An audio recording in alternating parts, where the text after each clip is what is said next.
The first thing you notice is the glass, sleek, smooth, immaculate.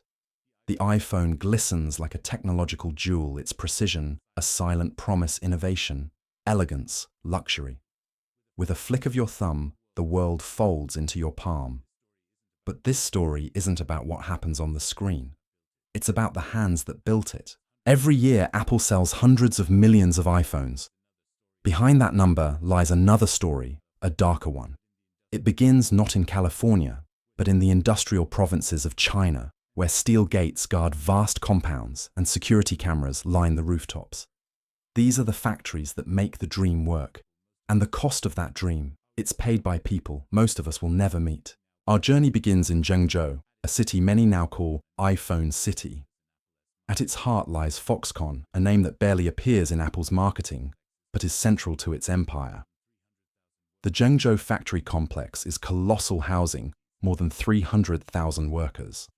That's a workforce larger than some entire cities packed into dormitories and fed through industrial-scale cafeterias. Inside, the rhythm never stops. Assembly lines hum, conveyor belts glide, and workers, some still teenagers, stand for hours attaching screws, gluing components, scanning screens and boxing devices. It takes 400 steps to assemble a single iPhone. Each pair of hands performs a few of them again and again, thousands of times per day. Human beings broken down into parts functioning like the machines they work beside. But this isn't just about long hours. It's about pressure. The kind of pressure only possible when demand is global and expectations are sky high. Foxconn workers are routinely pushed to meet impossible quotas. If Apple launches a new product, the factory might swing into a 24-hour cycle. Workers are forced to sleep for 4 hours, wake and return to line work. Lunch breaks are short. Bathroom visits are monitored. Mistakes can cost you pay or your job.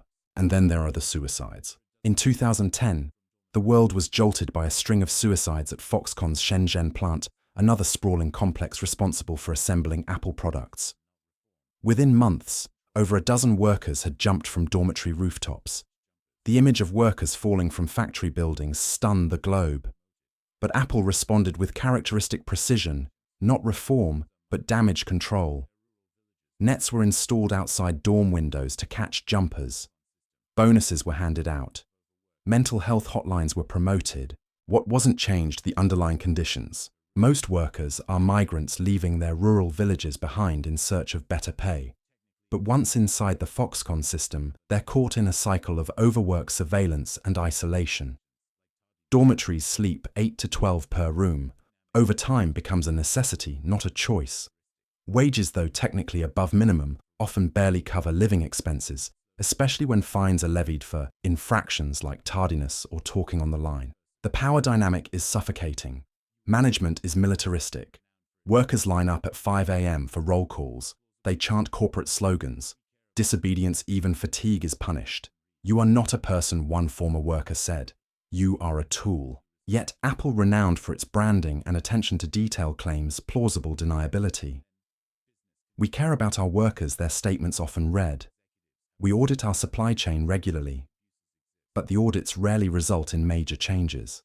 Violations are documented, reports are filed, and then business continues. Business. In private, former Apple executives have admitted the truth. They know the abuses exist, but fixing them would mean slowing down production, increasing costs, and most dangerously jeopardizing shareholder value. So instead, Apple releases glossy sustainability reports and highlights marginal improvements, fewer overtime hours, slightly higher wages, worker hotlines. The optics change, the machinery does not. To understand the scale of this system, we must recognize that Foxconn isn't alone. Apple relies on a vast network of suppliers and subcontractors, many of them with similar conditions. Pegatron, Wistron, Luxshare.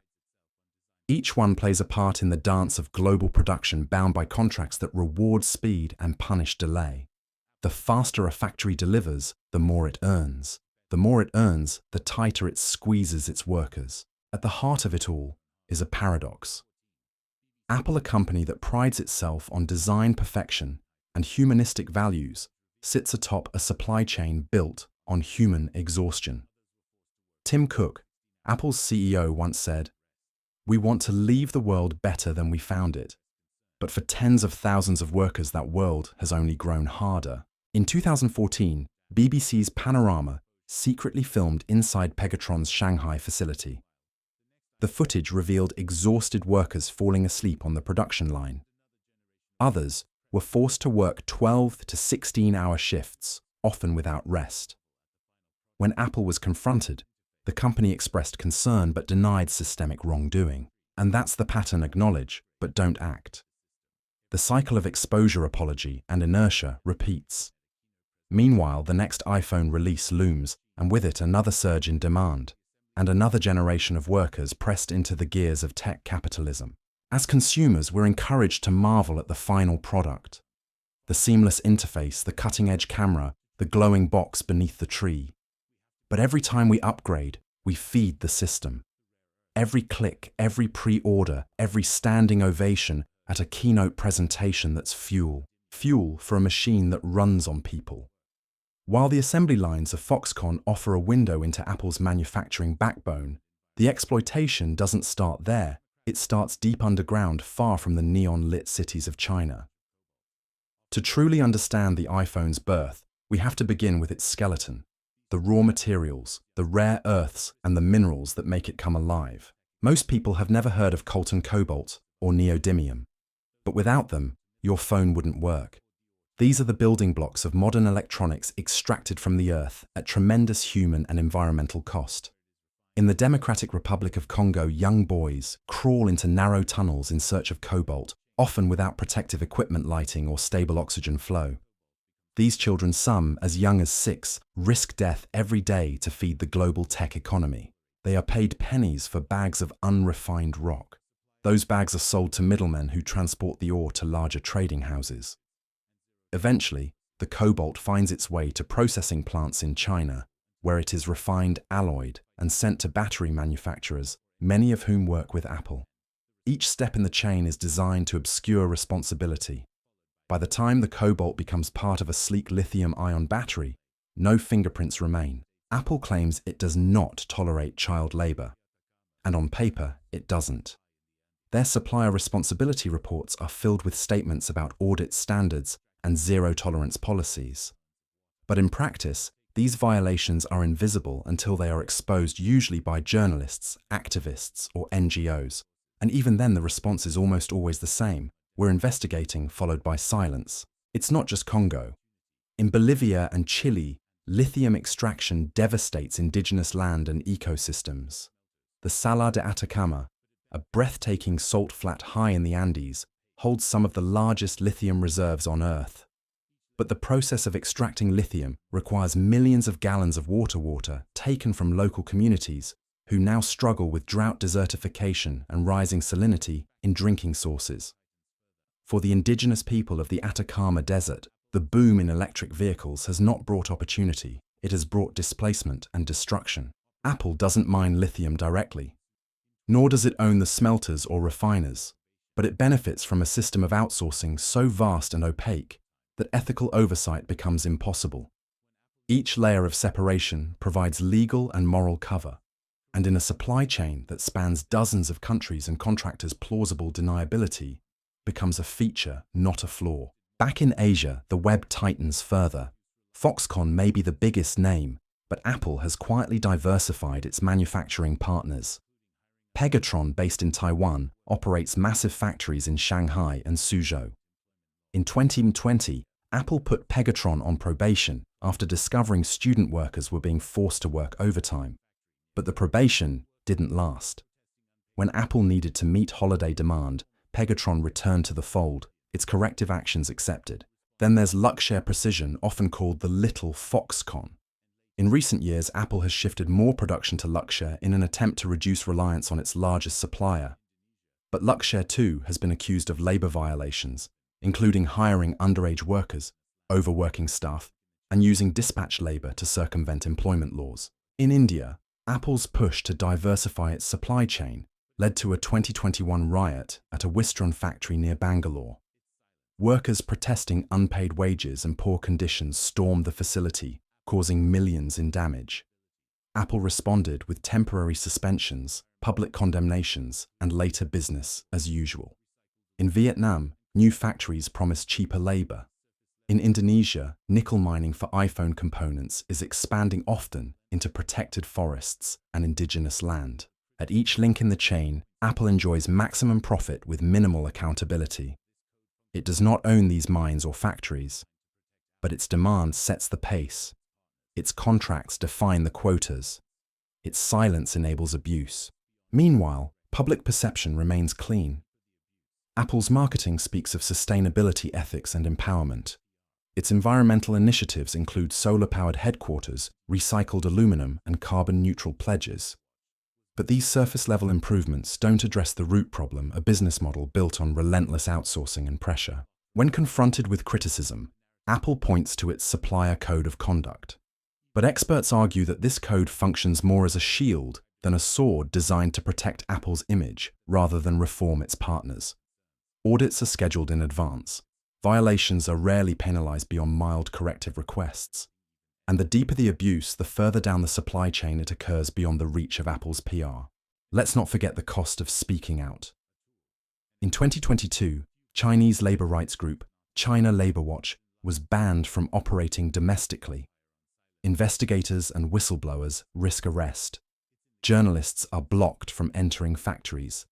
The narrative is controlled, the truth buried. Even in the US, former Apple employees have described a culture of internal secrecy so intense that they feared retaliation for raising concerns. The pressure to meet shipping targets, maintain margins, and keep the machine running outweighs everything, even ethics. And consumers. Most remain unaware, or worse, indifferent. A new iPhone is a status symbol, a tool, an accessory. Few pause to wonder what it cost, not in dollars, but in lives. For a company that built its empire on silence and secrecy, Apple's voice is everywhere. It's in the keynote speeches delivered with surgical cadence. It's in the glossy commercials backed by soft piano chords. It's in the subway ads that show a smiling child holding an iPad with the caption "Privacy." That's iPhone. Apple doesn't just sell devices, it sells trust, safety, purpose. Its genius isn't just in design, it's in the ability to turn brutal efficiency into a moral statement. In the public imagination, Apple isn't just a business, it's an ideal. And that illusion has been carefully, obsessively constructed. Consider the Apple keynote.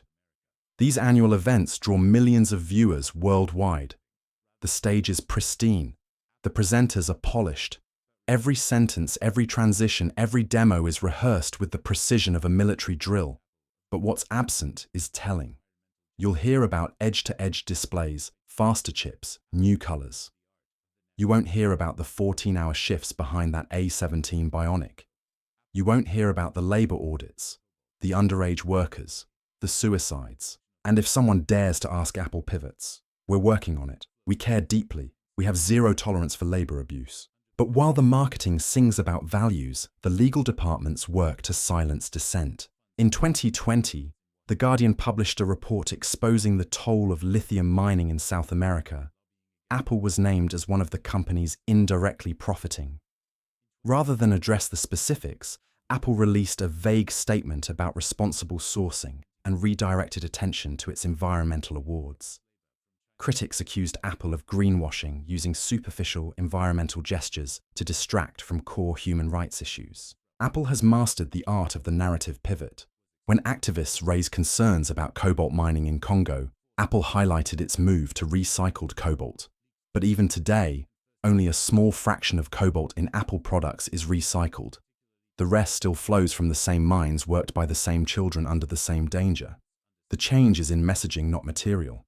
Meanwhile, Apple funds massive lobbying efforts in Washington and abroad. According to public records, Apple spends millions each year lobbying against legislation that would increase supply chain transparency. In 2020, Apple lobbied to weaken the Uyghur Forced Labor Prevention Act, a bill aimed at preventing US companies from importing goods made with forced labor from China's Xinjiang region. Apple's reason: complexity. Enforcing the law, they argued, would be difficult and could disrupt supply chains. But what they really feared was exposure. The Xinjiang region has become a nexus of forced labor allegations. Satellite imagery, leaked documents, and first-hand accounts point to the existence of forced labor programs, particularly targeting Uyghur Muslims, who are often relocated into manufacturing roles under state coercion.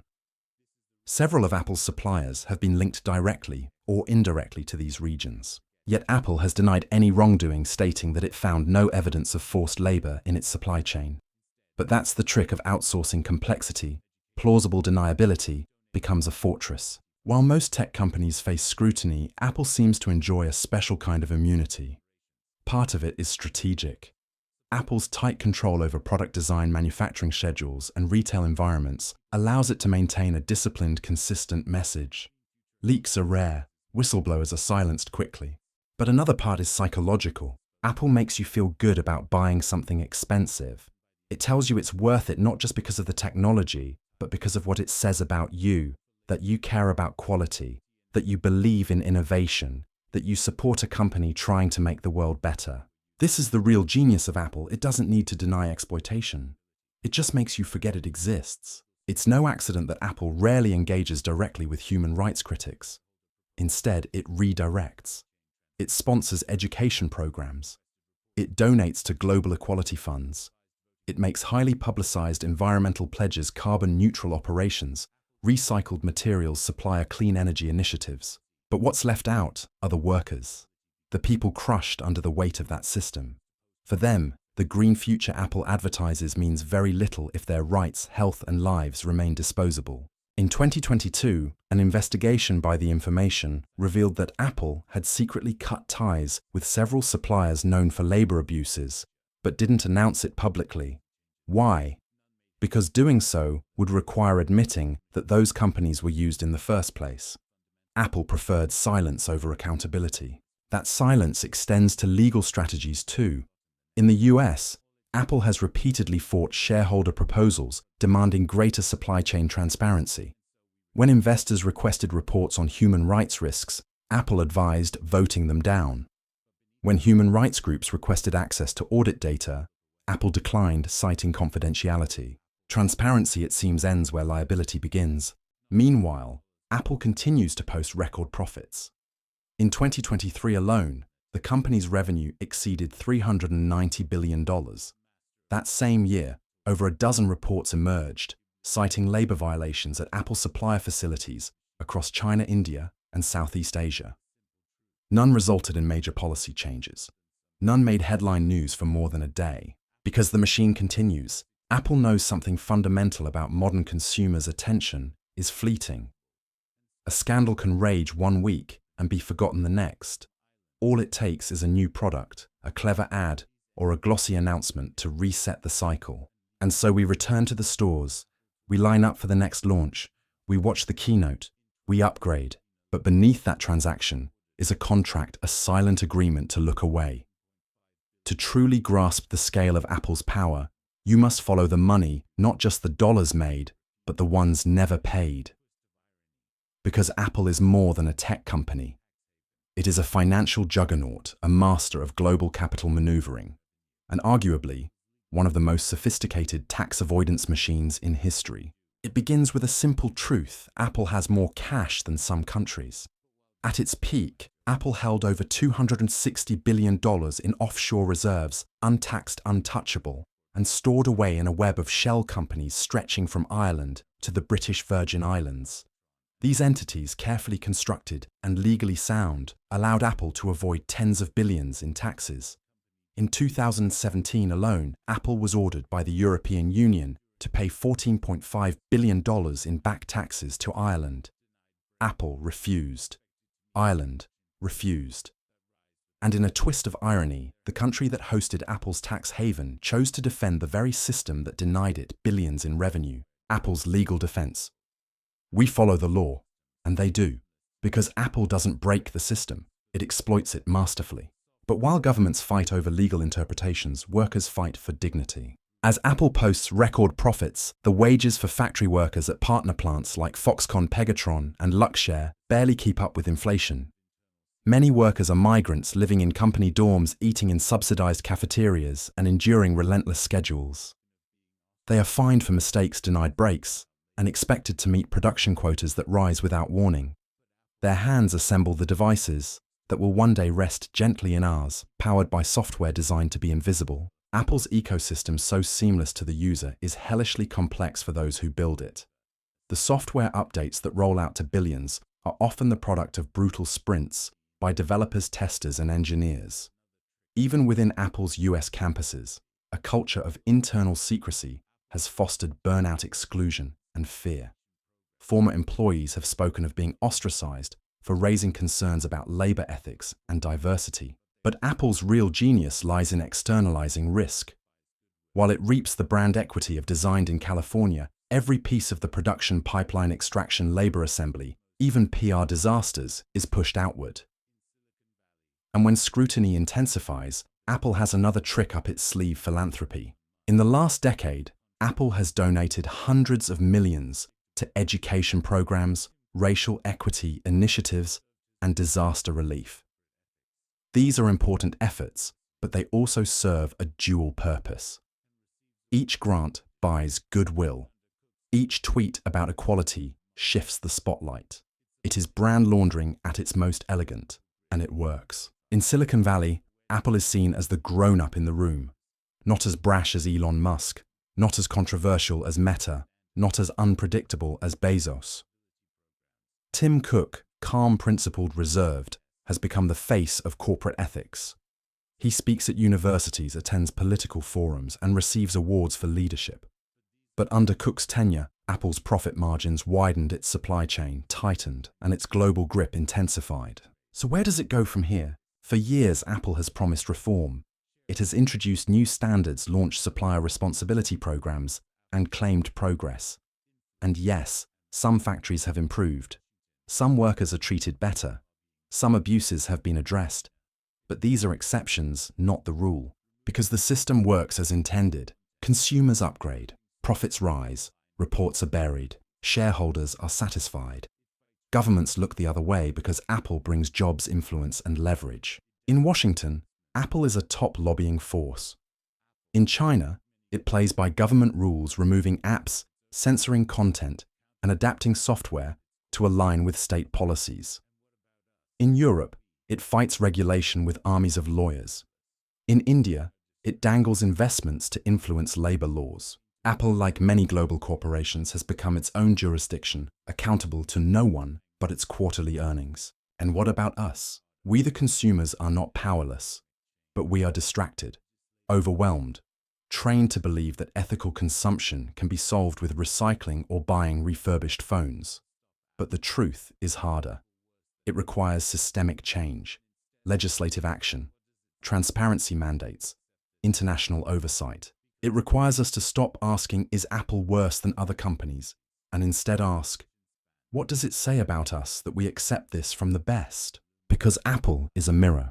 It reflects our priorities, our attention span, and our tolerance for injustice wrapped in aluminum and glass. So the next time you hold your iPhone, ask yourself, what am I really holding? Innovation, yes. Beauty, absolutely.